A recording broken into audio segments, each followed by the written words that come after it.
નમસ્કાર દર્શક મિત્રો, આપ નિહાળી રહ્યા છો સાઈ ગ્રુપ મીડિયા હાઉસ દ્વારા સંચાલિત નવસારી લાઈવ અને ઝટપટ ન્યૂઝ અને જુલાઈ મહિનામાં સતત બીજી વાર પહેલા 2 તારીખે અને ત્યારબાદ આજ 6ઠી તારીખે ફરી એકવાર માં પૂર્ણા જે ખરા એમના નીરની અંદર વધારો થયો છે, એમના જળસ્તરની અંદર વધારો થયો છે.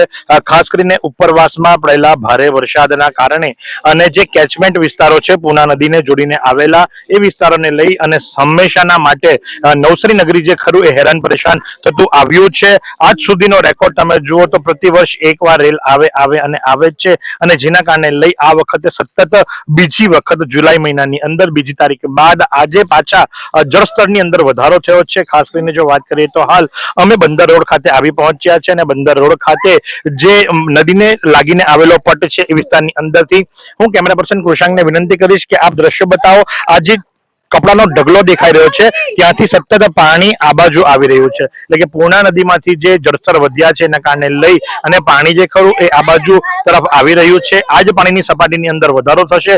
જેમ જેમ પૂર્ણા નદીની સપાટી વધશે તેમ તેમ જળસ્તરની અંદર પણ વધારો થશે. હાલ તો તમે જોશો કે આ બધા ભૂલકાઓ આ નાના બાળકો જે ખરા પાણીની અંદર છપછપિયા કરી રહ્યા છે, મોજ કરી રહ્યા છે, પણ જો બા પૂર્ણા રૌદ્ર સ્વરૂપ ધારણ કરશે તો આમણે જ પોતાના આસિયાનામાંથી આશ્રય સ્થાનોની અંદર જવું પડશે, જ્યાં શેલ્ટર હોમ બનાવવામાં આવ્યા છે ત્યાં જવું પડશે, જ્યાં સ્થળાંતર કરવામાં આવે ત્યાં જવું પડશે. તો હાલ તો આ લોકો બધા જે મોજ મસ્તી કરી રહ્યા છે તમે જુઓ તે પ્રમાણે કે ભાઈ છોકરાઓ જે ખરા બાળકો જે ખરા એ હાલ પાણી અંદર છપછપિયા કરી રહ્યા છે, પણ આ જ જળસ્તર વધશે કારણ કે જે પ્રમાણે ઉપરવાસની અંદર વરસાદ પડ્યો છે આંકડાઓ સામે આવી રહ્યા છે. આંકડાની માહિતી મુજબ પૂર્ણાની સપાટીની અંદર સતત વધારો થઈ રહ્યો છે અને હજુ પણ જળસ્તર વધે એમ છે અને જે જળસ્તર વધવાના કારણે કદાચ આ વખતે ચોક્કસથી કહી શકીએ કે શહેરી વિસ્તારની અંદર પણ થોડું ઘણું પાણી વધશે, પાણીનો જળભરાવ થશે અને રેલના પાણી જે ખરા એ શહેરી વિસ્તારની અંદર પ્રવેશશે. હાલ તો આ બંદર રોડ છે, એ જ પ્રમાણે ભેસત ખાડા, એ જ પ્રમાણે રિંગ રોડ, આ તમામ વિસ્તારોની અંદર જે નીચાણવાળા વિસ્તાર છે ત્યાં પાણી આવવાની શરૂઆત થઈ ચૂકી છે અને આપ જોશો તો આ રેલવે ઓવરબ્રિજની નીચેના છે, સાથે જ ટ્રેન પણ જઈ રહી છે. રેલવે ઓવરબ્રિજની નીચેના દ્રશ્યો છે કે જ્યાં જળભરાવ થઈ ચૂક્યો છે અને આ બંદર રોડનો કિનારો છે. તો બંદર રોડના કિનારા પરથી આપ જોઈશો એ મુજબ કે પાણી આવવાની શરૂઆત થઈ ચૂકી છે. ઘણા બધા સ્થાનિકો અહીંયા છે, એઓ પણ પાણી જોવા માટે આવ્યા છે અને નાનાઓની સાથે મોટા લોકોની પણ એ જ ઉત્સુકતા છે. સાથે એક ડર છે કે જો પાણી વધ્યું તો ઘરની અંદર પ્રવેશ કરશે અને જો ઘરની અંદર પ્રવેશ કર્યું તો સ્થળાંતર કરવાનો વારો આવશે. તો આ પ્રમાણે આપ જો છો એ મુજબ કે હાલ તો લોકો જે ખરા એ પાણી જોવા માટે આવ્યા છે અને પ્રત્યક્ષ દ્રશ્યોનું કેવું એમ છે કે અડધો કલાકની અંદર આજે પાણી ખરું ધીરે ધીરે આગળ વધી રહ્યું છે અને હજુ પણ વધે એવી શક્યતાઓ વર્તાઈ રહી છે. સ્થાનિકો પણ અહીં છે, તો સ્થાનિકોની સાથે વાતો કરીશું અને જાણીશું. શું નામ છે આપનું? ભરતભાઈ. ભરતભાઈ, આપ ક્યાં રહો છો? બંદર પર. ભરતભાઈ, પ્રતિવર્ષ આ સિચ્યુએશન આવે છે, ચોમાસામાં રેલ આવે જ છે? આવે જ છે ને આવે જ છે.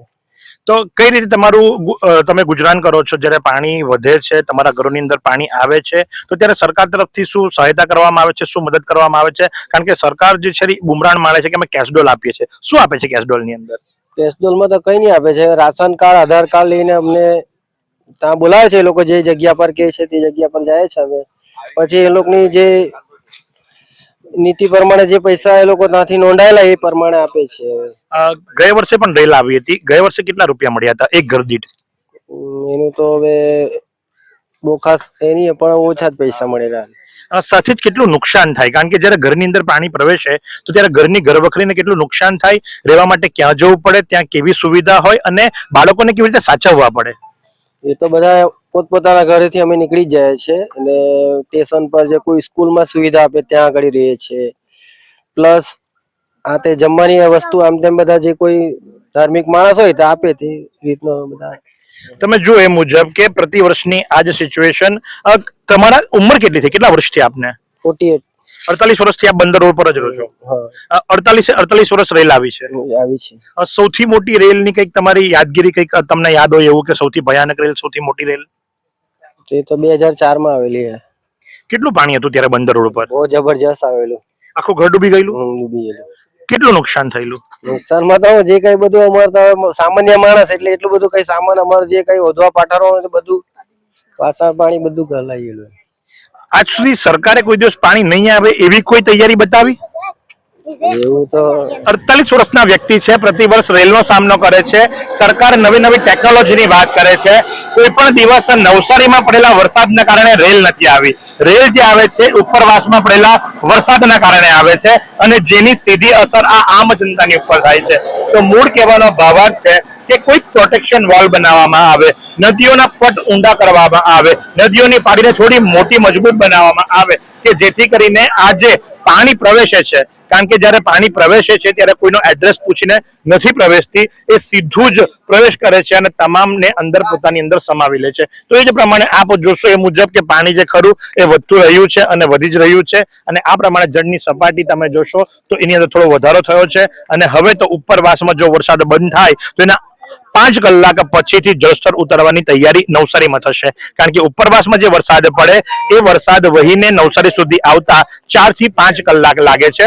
વધુ ઝડપ હોય તો 3.5 કલાક, ઓછી ઝડપ હોય તો 5 કલાક, પણ 3.5 થી 5 કલાકની અંદર ઉપરવાસમાં પડેલો વરસાદ નવસારીને ઇફેક્ટ કરે છે. પહેલા બંદર રોડ બાજુના દ્રશ્યો બતાવ્યા અને બંદર રોડ પરથી જે રિંગ રોડ પર જવાય છે કે જે સ્ટેશને થઈ અને સીધો નીકળે છે ટાટા સ્કૂલ પાસે, ત્યાંના જો દ્રશ્યો બતાવીએ તો બ્રિજની નીચેથી આ પાણીની જે સપાટી છે આપ જોઈ શકો છો અને એનો ફોર્સ પણ હું કેમેરા પર્સનને વિનંતી કરીશ કે એનો ફોર્સ જે ખરો એ ફોર્સ આપને બતાવે એટલે જેથી કરીને આપ સમજી શકો કે કયા લેવલથી પાણી વધી રહ્યું છે. અને જો મહુવાની વાત કરવામાં આવે તો મહુવાની અંદર જે પૂર્ણા નદીની જળ સપાટી છે એ 24 ફૂટ ઉપર પહોંચી છે અને જેના સંદર્ભે લઈ અને નવસારીની અંદર હાલ પૂર્ણાની સપાટી 23 ફૂટને ટચ કરી રહી છે. એટલે કે વિરાવળ નદી કાંઠે જે પૂર્ણા નદીની સપાટી છે એ 23 ફૂટ એટલે કે એના ભયજનક લેવલ સુધી આવી પહોંચી છે અને આજે શક્યતાઓ એવી વર્તાઈ રહી છે કે આ પાણી જે ખરા એ કદાચ નવસારી શહેરી વિસ્તારમાં પણ, કારણ કે બીજી તારીખે જ્યારે પાણી આવ્યું હતું ત્યારે પણ આ વિસ્તારની અંદર જળભરાવ થયો હતો. 21 ફૂટ આવ્યું હતું ત્યારે 21.5 અને 22 ફૂટ પર આવી અને પાણી અટકી ગયું હતું. પણ આજની જો વાત કરવામાં આવે તો આજની પૂર્ણાની સપાટી જે ખરી એ પૂર્ણાની સપાટી ઓલરેડી 23 ફૂટ પાસે પહોંચી ચૂકી છે અને જે સંદર્ભે લઈ અને હાલ તો ફાયર બ્રિગેડ દ્વારા, જી હા, નવસારી મહાનગરપાલિકાના ફાયર બ્રિગેડ દ્વારા પણ નીચાણવાળા વિસ્તારોની અંદર એનાઉન્સમેન્ટ કરવામાં આવી રહ્યું છે. લોકોને સતર્ક કરવામાં આવી રહ્યા છે. ફાયરની ગાડી જે ખરી એ સતત ફરી રહી છે અને લોકોને જાગૃત કરી રહી છે કે ભાઈ ગભરાવાની જરૂર નથી, પણ સાવચેતીની ખૂબ જરૂર છે. કારણ કે પાણીનું જળસ્તર વધે એવી પૂર્ણ શક્યતાઓ દેખાઈ રહી છે. તો સાથે જ આ બાજુ પણ આપણે દ્રશ્યો દર્શાવીશ કે લોકો જે ખરા એ નવસારીના લોકો જાણે જ છે કે ભાઈ રેલ આવે છે અને જે સંદર્ભે લઈ અને આ બાજુની સાઈડે પણ લોકો જે ખરા એ જોવા માટે આવ્યા છે કે પાણીનું જળસ્તર કેટલું વધ્યું છે અને શું પરિસ્થિતિ છે, કે ઘર ખાલી કરવામાં હવે કેટલી વાર છે. કારણ કે નીચાણવાળા વિસ્તારોની અંદર ઘર ખાલી કરવા પડે છે. એ લોકોએ ઘરના જે ઘરવખરી હોય છે એ ઉપર ચડાવવી પડે છે, માળિયા ઉપર ચડાવવી પડે છે અને જે ખધા ખડકીનો સામાન છે ને સાચવવો પડે છે. તો હાલના તબક્કે આપ જોશો તો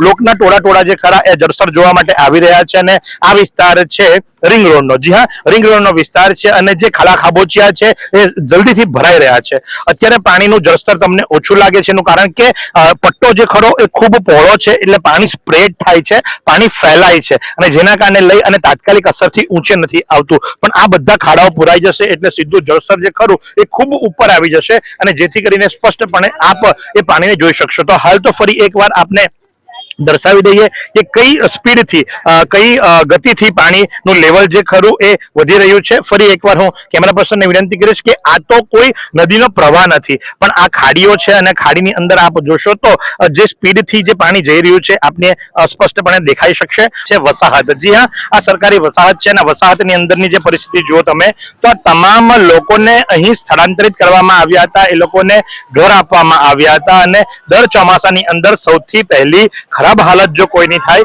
તો આ વિસ્તારની થાય છે. કારણ કે આ સાંધા દેવીના પાછળના ભાગે અને રિંગ રોડ પર આવેલું વસાહત છે.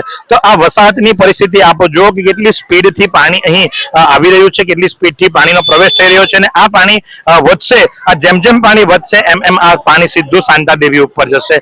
તો આ વસાહતના દ્રશ્યો પણ અમે આપને દર્શાવી રહ્યા છે અને આપ જો એ મુજબ કે હાલ તો હું જ્યાં ઉભો છું ત્યાંથી જમણી બાજુએ આપ જોશો તો ખાડો છે. હાલ ખાડા તરફ પાણી જાય છે.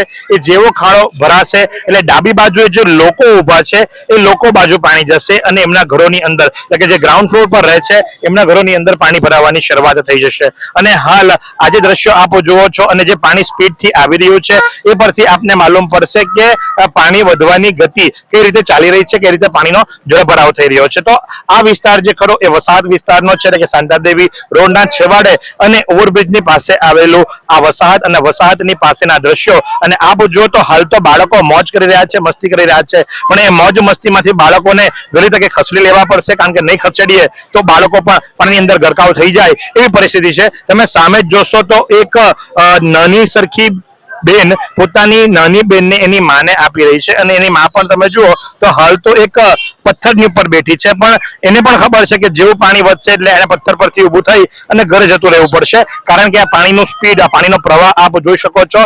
અને જે પ્રમાણે પાણી આવી રહ્યું છે એ મુજબ કે ટૂંક સમયની અંદર જે ખરું એ આ પાણી કદાચ કોઈના ઘરની અંદર પણ પ્રવેશી શકે એવી શક્યતાઓ વર્તાઈ રહી છે. તો આ જ પ્રમાણે પડે અપડેટ આપતા રહેશું. આ દ્રશ્યો આપને ફરી એકવાર જણાવી દઈએ કે આ વસાહતના દ્રશ્યો છે, એટલે કે શાંતાદેવી રોડના છેવાડા પર આવેલી વસાહત અને વસાહતના દ્રશ્યો. તો આ જ પ્રમાણે પડે અપડેટ માટે નિહાળતા રહો નવસારી લાઈવ. आइसक्रीम हमारे यहाँ रोज चाहिए, और वो भी रिफ्रेश के आइसक्रीम मिक्स. 5 से ज्यादा वैरायटीज. सर्च करो, क्लिक करो, लाइफ को रिफ्रेश करो.